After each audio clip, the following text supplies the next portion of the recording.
There's a beautiful story about the Beis Halevi, one of the giants of the 19th century, a genius of Torah, but also a man with tremendous sensitivity towards Jews. There was a woman who came to ask the Beis Halevi during the busy season for rabbis prior to Pesach, and she asked him whether she could use milk for the 4 cups for the Dalet Kaises for Pesach. And the Beis Halevi responded that according to halacha, it's permissible. Obviously, the Beis Halevi and her both understood that it wasn't ideal, but permissible. The term in halacha is chamar medina, and he suggested it was okay.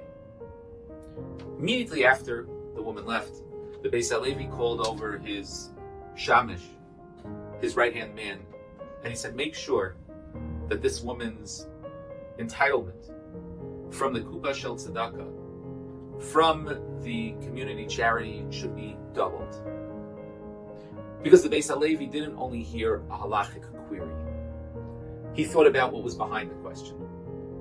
This was something that the Beis Halevi embodied in his Talmudic study, understanding what was below the words or beyond the words, what was implicit and not explicit, and the same he thought in regards to this woman's needs.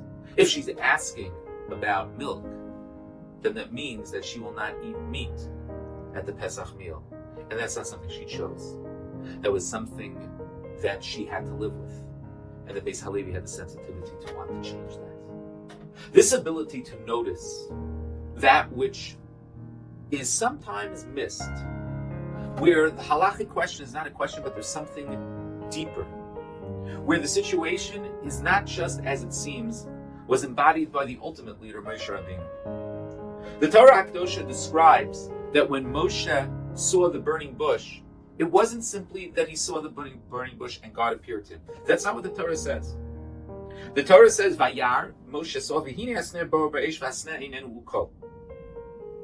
Vayomer Moshe said, Asura na, let me please turn. Ve'erez amar HaGadol ze, madua layover asner. Very interesting, please. And then the Medrash makes a big deal. Vayar Hashem kisar liros. Hashem saw that he turned and he noticed. Vayikra elov elokim mitoch hasneh. Then HaKadosh Baruch Hu called him.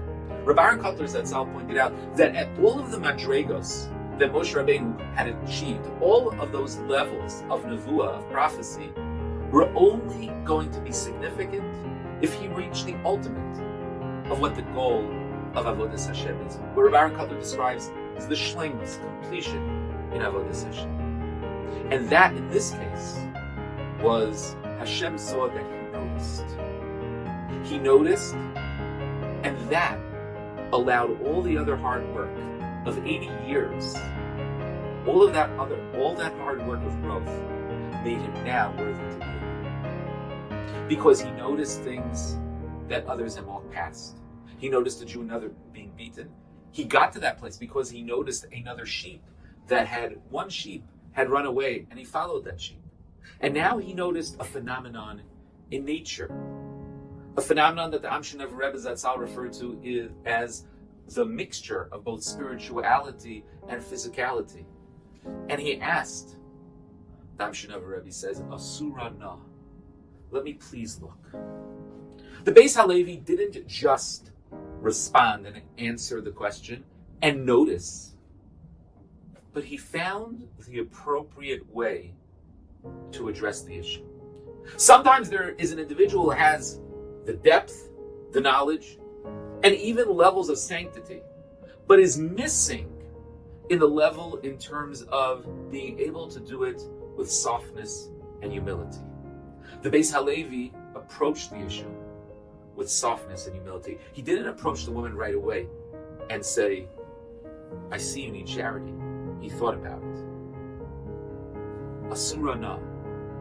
Sometimes we notice something, we're on the way, but it has to be done with the appropriate humility.